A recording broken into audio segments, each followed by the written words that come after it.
respect for the rule of law and public safety. And so we echo the strong condemnation of yesterday's action by Economic Community of West African States and other regional and international organizations. We are monitoring the situation closely, and we are in communication with the U.S. Embassy. And so as I just mentioned earlier, we have put out an alert to the U.S. via the U.S. Embassy. They released a security alert on all Americans who are there and how they should move forward. And so we'll continue to keep a close eye on what's going on there. And one more question. How does this administration reassure Americans who worry about the health of leaders in Congress and here at the White House because of their advanced age? I'm not going to speak to leaders in Congress about age or about anything like that. That is for them to speak to. So what is your question exactly? I was just wondering, how can the administration reassure Americans who are worrying about these leaders, like you said, in Congress and here at the White House? So is your question about Congress, or is your question about leaders here? Well, I'm not going to speak to leaders in Congress. Here at the White House? What about your leader, the leader of Congress? A way that this administration is reassuring Americans who have these concerns. Look, we've been asked this question multiple times, and you have a president who, I just went through his unity agenda, what we've been able to do in a bipartisan way as it relates to issues that really matter to the American people, right? The cancer moonshot, which is actually going to make a difference with people and Americans who have family members dealing with cancer. That is something that this president has been able to do. You look at the record that he's been able to lay out when you think about the economy right now, the GDP. We just laid out the good news from the GDP and how the economy is growing. This is a president who has done historic amount of policies, of changes in this administration that has mattered to the American people. And so that's what the president's going to continue to focus on. You know, since 2019, the age comment has been out there. And what has this president done? He beat Republicans in 2020. He beat Republicans in 2022, leading with the message that American people actually cared about. When you think about lowering costs, when you think about getting the economy back on its feet, that's something that this president has been able to do. And so if you look at the work that he's done, if you look at the historic amount of, changes that he's been able to make, 13.5 million jobs created under this president, unemployment at under 4%, wages are up, inflation is moderating. That's what we care about. If we are continuing to deliver for the American people in a way that truly, truly matters. Karine, it's been almost 2 years since the administration launched that rulemaking process to develop a federal standard for heat. And this week you said that the work is ongoing to develop that national standard. So can you give us an update on where that stands and what's taking so long? So look, we knew that the federal law would require OSHA to go through a few steps, additional steps, right, in order to make regulatory changes, including a required small business review and consultation process that the agency is in process right now of completing. And so that's why the Department of Labor kicked this process so early in the administration, because we knew it was going to take some time. And so they have been working urgently to get this done. But I want to be clear, the department, this is Department of Labor, has been taking action to protect workers this entire time under existing law, because there is an existing law. That's how we were able to do the heat alert under existing law. And so the president also recognizing protecting workers is important from heat, and that can't wait. That cannot wait. And so, we asked the Department of Labor to do this heat alert, which is going to which is going to matter and make sure we protect those very workers. But it's going to take some time on the new standard that you just asked me. That's why, again, the Department of Labor did it so early, and so they're working very diligently to get this done. So no timeline on how I much don't time? have a timeline, but again, we understood that OSHA there's going to be some additional step to get there, and it's going to take some time, especially getting small businesses to, in changing regulations. And so, again, Department of Labor is on top of this, but we wanted to take a step, in between step, as we're waiting for that process, and that's why this heat alert is so incredibly important. Got it. And secondly, you've said before that as it relates to 2x2s, it's a conversation that's had between the U.S. and the second country. It's not a unilateral decision. Today, Prime Minister Meloni is coming to the Sticks. She's having a press conference at the Italian embassy.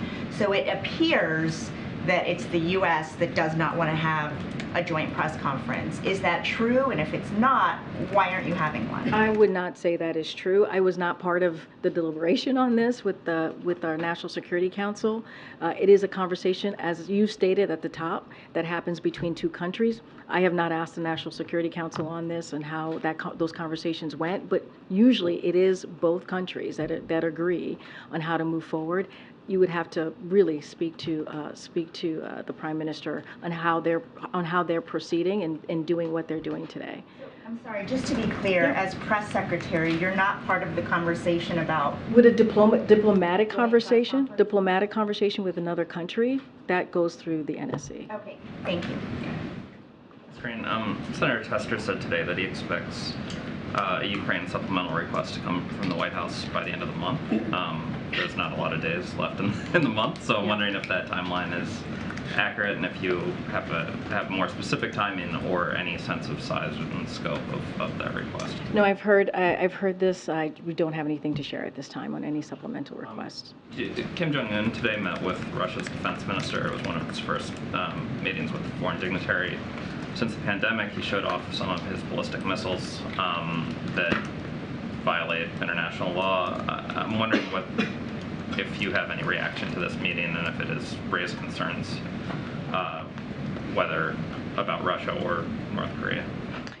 Don't have any comments about their meeting. We have always said that we leave the two countries to speak for themselves about any conversations that they have. We've been very clear about North Korea and their ballistic missiles. We've always been very clear about that. The lines, we are ready to have conversations with them. With Russia, we've been very clear about their aggressive war on Ukraine, and we've certainly have been very clear about that. And you've seen that in the alliance, the NATO alliance being stronger than it's ever been before. You've seen this leadership of this president globally. You've seen how he's brought in our partners, not just our allies, in making sure that we stand behind Ukraine as they're fighting this unjust war. I'm not going to speak to that meeting. And just one closer to home. Congressman Comer, Delegate Holmes Norton have introduced bipartisan legislation, obviously, that would turn the RFK site back over to the D.C. government and allow for possible construction of a new stadium and additional building on that site. The president has waded into D.C. politics a few times over the last couple months. So yes, I know. You guys have reminded me of that many times. I'm wondering if he is supportive of this bill. I have not talked to the president about this or the Office of Leg Affairs, so don't have anything to share on that at this time. Go ahead. As you know, Congress is about to go out of session for several weeks. Won't be returning again until beginning and middle of September. What would the president like to see Congress do before it wraps up, possibly very late tonight or maybe tomorrow? So look, I mean, more broadly, and I've stated this many times before, when it comes to bipartisanship and working with Congress in a way that we deliver for the American people, of course, that's always the priority for the president. We've been able to do that. The president has signed I believe more than 400 bills that were bipartisan, and many of them have been historic, that have helped the American people. I don't have a list of bills in the last, less than 24 hours before Congress goes off to a recess. But our focus is always going to be on what we can do to make the lives of Americans better, give them a little bit more breathing room, making sure that no one gets left behind, and that shows in what we've been doing the last 2 years, and we'd like to continue to do that. Thanks. Karine, there's a report in the New York Times that the president's considering the possibility of a mutual security pact with Saudi Arabia that would involve Saudi Arabia normalizing relations with Israel. Is this something that's under consideration, and how are human rights considerations being weighed on? So don't have anything to share on that particular reporting that you're referencing. I mean, as the president has said multiple times, anytime he meets with a leader, human rights is always something that he doesn't shy away from and speaks to, whether it's a friend or someone or any head of state. I just don't have anything to that reporting that you're reading out to me at this time. On Italy's Visit. There is precedent for a joint press conference when they come to the White House. That's happened under President Obama, President Trump. Is there something different here with this particular prime minister? No, nothing different here. Again, when we do these bilateral visits, it's usually between, there's a diplomatic conversation that happens with our folks here and the visiting country, and a decision is made on if there is a 2+2 or how that country wants to move forward in communicating with the press. I just don't have anything. For you. Would you be able to tell us at a later date why there isn't one? Or are you saying that we need to go and ask the Italian officials why there's no press conference? I was asked, they're doing their own press conference. She's going to the sticks. You can ask them why they chose that path. Not every head of state that comes here does it that way. They decide to do it differently themselves. What I can speak to is that we do have a conversation with that visiting head of state, and a decision is made. It is not made unilaterally, and the decision was to not go that route, and I leave it there. Okay. If you could, just to follow up on that, will you circle back to us, because I know our briefings will be limited with the president going out of town, and tomorrow the president traveling. If you could circle back to confirm as our conduit, just to be clear, if the White House offered the opportunity to the Italian prime minister for a 2-2 or for a press conference to take place, and similarly while you're at it, if you could ask about all the other ones that have come previously, because there's been a lot of foreign leaders who have now come to the sticks, which many of us in the room in the past have not had that experience before, certainly not on a 100+ degree heat index day. I forgot about the weather. That's a good point. So as our conduit, if you would find out those answers, and also what the White House, what the official policy is on those matters, and why it has changed over this administration versus years past. I'll leave that to you to circle back to us on. But let me ask you about Vladimir Putin, and he's now pledged to provide free grain products to at least 6 African nations right now. Nations that we're not going to be able to receive that because the Russians are blocking the Ukrainians from providing that grain to those countries. Vladimir Putin is saying that this is a function of Western hypocrisy. Trying to get the U.S.'s response to that, how the U.S. will proceed in this situation most broadly. Just really quickly, just to reiterate on your first question, it is not done unilaterally. This is a conversation that happens, a diplomatic conversation that happens with both teams, right? With the visiting country, and also. That's why I just want to know if you could ask if we offered them the opportunity. No, I heard your question. I'm just saying that it is not done unilaterally. So, but I hear your question, and as you said, I am the conduit, and happy to circle back. I haven't said that word. Okay, Vladimir Putin. So first, the Russia's unilateral withdrawal from the Black Sea grain initiative, as you know, which had been instrumental in reducing world food prices, as well as Russia's attacks on Ukraine's grain shortage and transportation infrastructure, have caused, as you know, significant volatility in grain and food prices. The Black Sea initiative had resulted in more than 32 million tons of grain being exported to world markets. Russia's actions to take such a significant amount of food products off the world markets will exacerbate hunger in some of the hardest hit areas of the world, including Africa. So while we would welcome any actual contributions to alleviate global food insecurity, or to paraphrase what UN Secretary General Guterres said just moments ago, and I quote, "A handful of donation to some countries cannot replace the millions and millions of tons of grain export that help stabilize food prices around the world." And I also add, despite Russia's rhetoric, they actually invest very little in Africa, accounting for a mere 1% of the foreign direct investment that goes to the continent. And as Secretary Blinken noted, and he said this earlier today, they also contribute about 0.02% of the budget of the World Food Program. So as far as have we considered, the onus is on Russia to show that it isn't an empty promise, if that is exactly what they're going to do. After all, they began the Russia-Africa summit with significantly diminished influence as a result of their actions, as we have seen, and more than half of the countries who had attended the previous summit are not attending this one, and so we'll see. Hey, let me go back to the first question of the briefing. I know you said not a lot's changed since yesterday and that it's a personal matter, but from a presidential perspective, is there any possibility that the president would end up pardoning his son? No. Well, is there? I just said no. I just That's my other answered. Go question ahead. instead. Go ahead. Thank you, Karine, and thank you for your nice words, and thank you to the whole press team.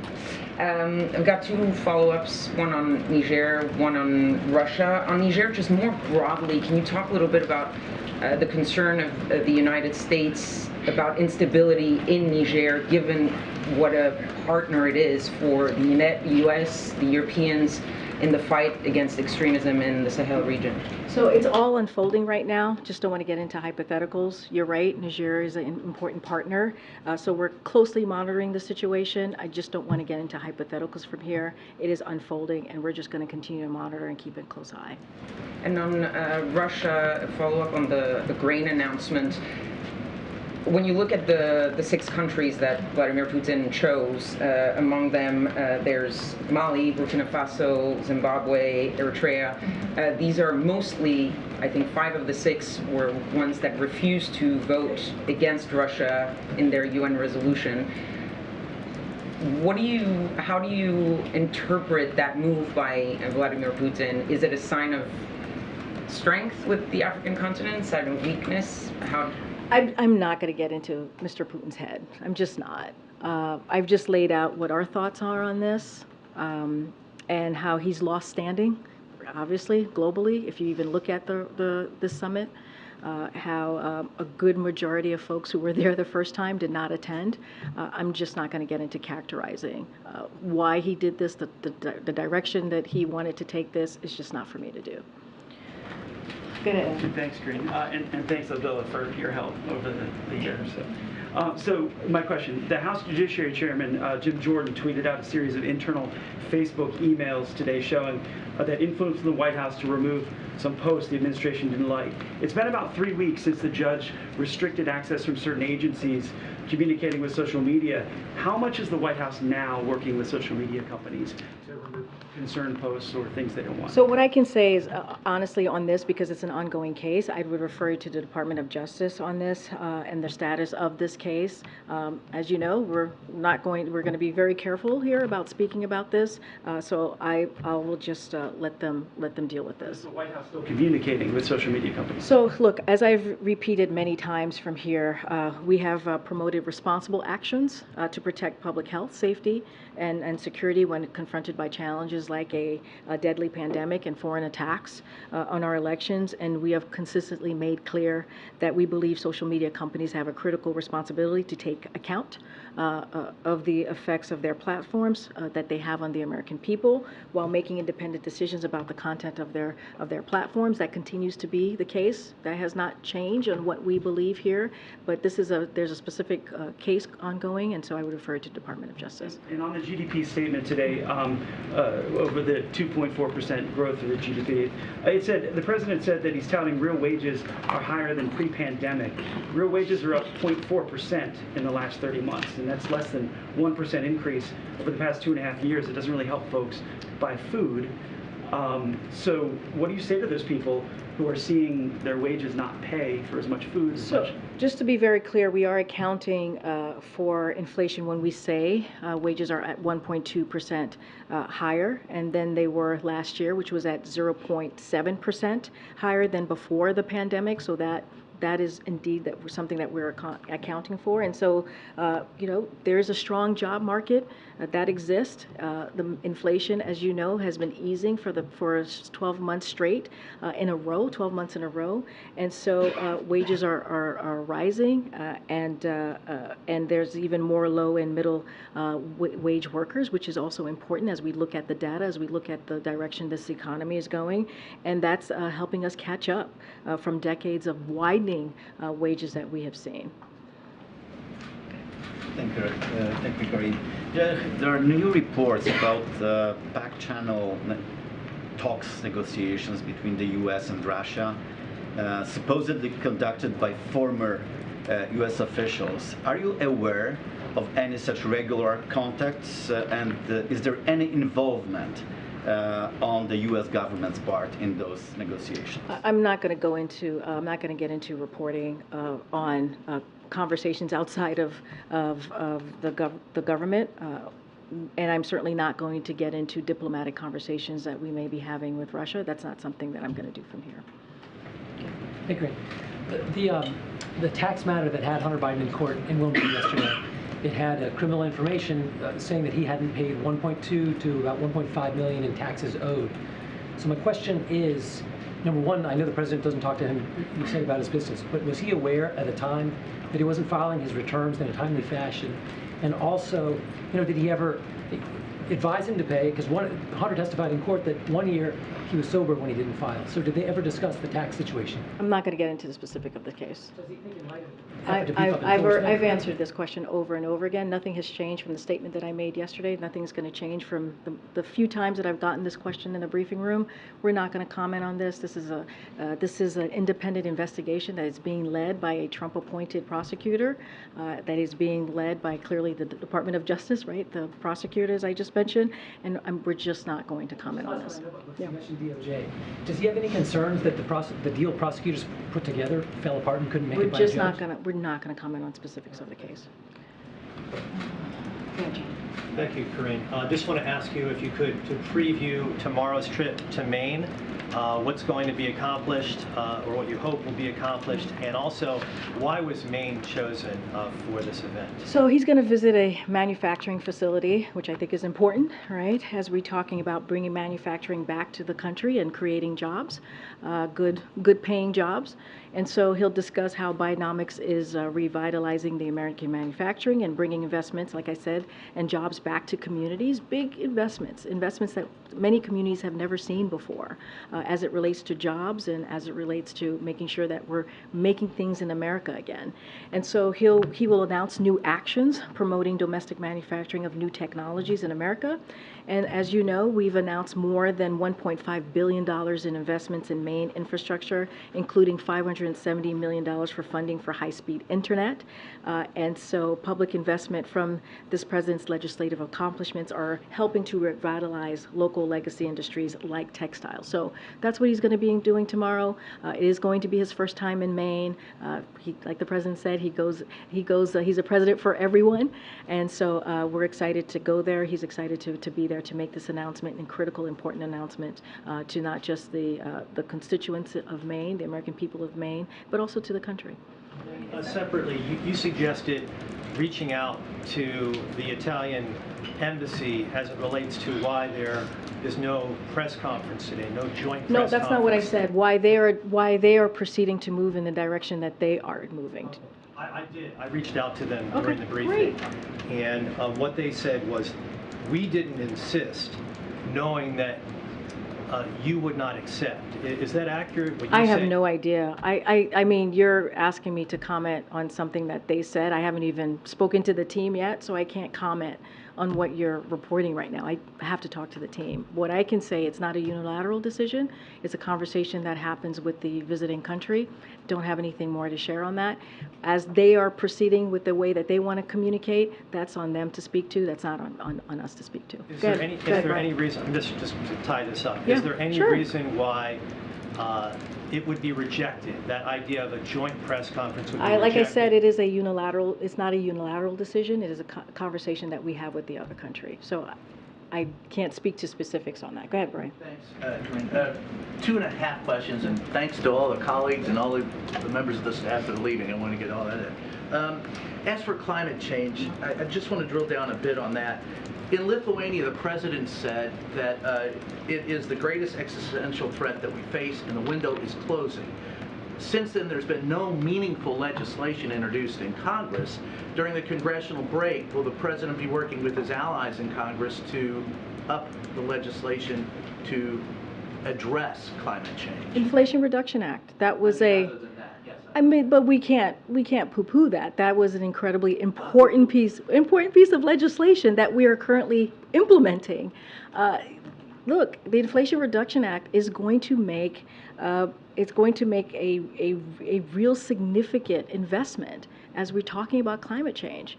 We have never seen that type of piece of legislation before under any administration. So that is important. That is important. That is critical. Of course, the president is always going to take steps to move forward as he sees the climate crisis, the climate change as a crisis, as he said from the beginning of this administration. And so, of course, we're always going to look on ways. But he has had the most ambitious policy, not just legislation, but also policies as well. Well, I just wondered if he was working on additional legislation. But we're always looking on ways, and we've already had ambitious policies to deal with climate crisis. Second one, and I just want to drill down a little bit on the Hunter Biden thing. And I think this will cut to, I'm not going to ask you to speak to anything other than this administration. Can you state categorically that the administration has neither sought nor received favorable treatment from the DOJ for any investigation into the president, members of the administration, his family, or former President Donald Trump? Absolutely not. The Department of Justice is independent. The president respects the rule of law. He has been saying that since he was before president, and that will remain the case. And then finally, just as far as the questions about the president's health, I think that would be all cleared up if, once again, if we could just ask him to step out of that door into this room for 45 minutes. And so I ask you again to pass that along to him, to ask him to come out and see us. I appreciate the request. Thank you for the request. The president, as you know, again, I appreciate the question, and I get it, and the president understands. You guys want to ask him questions and have the opportunity for him to answer your questions. I do want to say this is a president that has done more in the first 2.5 years when it comes to the economy, when it comes to really giving the American people a little bit of breathing room than any other president. All you got to do is look at the data. All you got to do is look at where we are in this country. There was a conversation for almost 2 years about a recession, and now you have economists saying that because of the work that this president has done these past 2 years, we're not headed in that way. And so, this is a president that wakes up every morning thinking about the American people and doing that job and doing the work, and you see that. You see that, again, in historic pieces of legislation, whether it's the bipartisan infrastructure legislation. That was a joke. Infrastructure Week was a joke. And now we're talking about infrastructure decade. Chips and Science Act, we're able to do that in a bipartisan way. You're going to see the president in Maine tomorrow talking about how to bring jobs back to this country, how to bring manufacturing back to this country. Things that the last administration was trying to do, and it was a joke. And this president is actually making it happen. So I'm going to just keep talking about that, keep laying that out. But I get that, but you'll hear him talk about that tomorrow. You will. Okay. Oh. Oh, okay. I don't see anybody. Oh, there we go. Hi, how are you? This is Biden's first time coming to Maine as president. Can you share why he chose to come to Maine now and specifically to Auburn? Oh, my goodness. I think I just answered that question. So he... I'm his first time ever in Maine. No, as president. Okay. As president. This is the first time that he's visiting Maine as president. He's going to, and hello, hi, what's your name? Sorry, my name is Lana Cohen. And you, which publication are you from? I work for the Portland Press Herald of Portland. Well, thank you for joining us. As you just mentioned, this is the president's first time visiting Maine as president, as Andrea clearly cleared us up for us. So he's going to be visiting a manufacturing facility to discuss how Bidenomics is revitalizing American manufacturing. As you know, for the past couple of months, we've been talking about investing in America and how the president's really key pieces of his legislation, like the Chips and Science Act, the bipartisan infrastructure legislation, and so many others, have helped create good union-paying jobs, and so this is part of that conversation that you'll hear from the president, promoting domestic manufacturing of new technologies in America, and we've announced, as you know, $1.5 billion in investments in Maine's infrastructure, including $570 million for funding for high-speed internet. And so you're going to hear directly from the president. He wants to make sure that the American people get to hear from him directly, and the people of Maine are going to be able to do that. We're going to have the governor of Maine, Janet Mills, who will be in attendance as well. And so the president's surely looking forward to visiting tomorrow, his first time as president. All right. Could you provide any more information about his visit? Is he going to be attending anything else besides the Auburn manufacturing? So we're going to have a call later today to kind of preview the visit, as we normally do the day before each visit. And so, and also we'll have after that call, we'll certainly release more information so we can do a little bit deeper dive on what the president's doing tomorrow. Great. Thank you so much for your time. Thank you so much, Lena. All right, everybody, have a great weekend, or we'll see you tomorrow and have a great weekend. Still one more day to go. Thanks, everybody. Thanks.